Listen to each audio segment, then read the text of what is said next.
सतीशाचार्य जी महाराज जी, जो ये ध्वजारोहण कार्यक्रम होने जा रहा है, राम मंदिर जो बनकर तैयार हो रहा है, इसे भावना के साथ साथ में राष्ट्रीय गौरव के प्रतीक के तौर पर भी देखा जा रहा है। क्या दोनों के बीच में संबंध है? देखिए, धर्म ही राष्ट्र के संवर्धन का प्रथम सोपान है।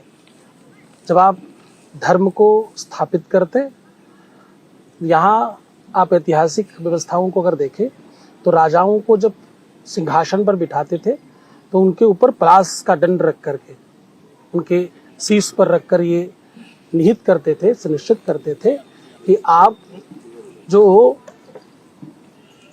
राज्य करेंगे, जो आप राष्ट्र का नेतृत्व करेंगे, इसको आप धर्म में होकर के करेंगे। जब आप धर्म लेकर चलते हैं, धर्म के विकास से चौतरफा विकास है। इससे आपका पर्यटन, इससे आपका आवागमन की व्यवस्था, इससे वहां रहने इत्यादि के प्रबंधन में जो लोग लगते हैं, तो न जाने कितने लोगों को रोजगार, काम और आपकी इकोनॉमी में इसका बहुत फर्क पड़ता है। दुबई जैसे शहर में आप उस कंट्री में जाकर के देखिए तो बालू और रेत के अलावा कुछ नहीं है। उसके बावजूद उनकी इकोनॉमी, उनका धन, उनका वैभव इस प्रकार बढ़ रहा है और उसके पीछे बड़ा कारण पर्यटन है। आज हमारे पास राम है, कृष्ण है, हम मथुरा देख रहे हैं, हम काशी देख रहे हैं, हमारे पास 4 धाम हैं, हमारे पास धर्म की इतनी खनिजता है, इतना हम इसमें सम्मिलित है, इतना ज्यादा संवर्धित है, हमारे पास इतना ज्यादा बल है। तो मुझे लगता है कि ये एक ऐतिहासिक व्यवस्था है। इससे धर्म ही नहीं, इससे हमारे देश का भी संवर्धन होगा। हम यहाँ भारत उत्कर्ष महायज्ञ कर रहे हैं। भारत उत्कर्ष महायज्ञ भारत के गौरव का, राष्ट्र का यज्ञ है, राष्ट्र के संवर्धन का यज्ञ है। राष्ट्र को विश्व की प्रथम अर्थव्यवस्था बनाना, राष्ट्र को पुनः विश्वगुरु बनाना। माननीय प्रधानमंत्री जी जिस प्रकार संकल्प कर रहे हैं 2047 का, हम उसी संकल्प को लेकर के हम सब कैसे प्रयास करें। हम साधु, सन्यासी, महात्मा, अमलात्मा, सिद्धात्मा, योगी, यति क्या करें? हम धर्म से लोगों के मानस को परिवर्तित करने का काम कर रहे हैं।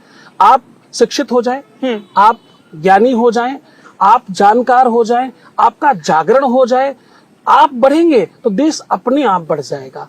कभी भी दीवाले, छत, जमीन अमीर नहीं होती, अमीर होते हैं आप, घरवाला।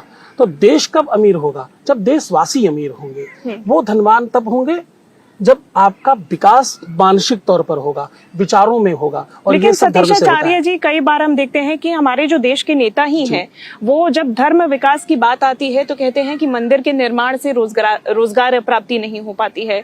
कई ऐसे नेता चुनाव भी लड़ते हैं, कई बार जीते, कई बार हारते हैं। खेसारी लाल यादव उनमें से एक थे। उनकी तरफ से भी ऐसा ही बयान सामने आया मंदिर निर्माण को लेकर कि रोजगार वहां से कहाँ से मिल रहा है, युवाओं का भविष्य भी खतरे में है। नहीं, मैं बहुत सारे लोगों का नाम हम नहीं जानता, मैं तो सीताराम समझता हूँ। मूर्ख हृदय नचेत जो गुरु मिले बिरंच सम। बहुत सारे लोगों को ज्ञान देने के लिए ये मंच आपका नहीं है। मुझे लगता है कि हम लोग बड़े स्पष्ट और क्लियर रहें, लोगों को समझाने के लिए। अब जिसके पास आंख है और वो देखना नहीं चाहता, इसके लिए आप क्या करिएगा? मुझे लगता है कि धर्म की स्थापना से जहाँ मंदिर बनता है, आप अगर हॉस्पिटल बनाएंगे तो सिर्फ हॉस्पिटल बनेगा, आप स्कूल बनाएंगे तो सिर्फ स्कूल बनेगा।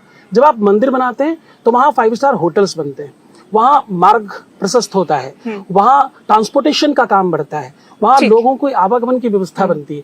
तो ये चौतरफा विकास है।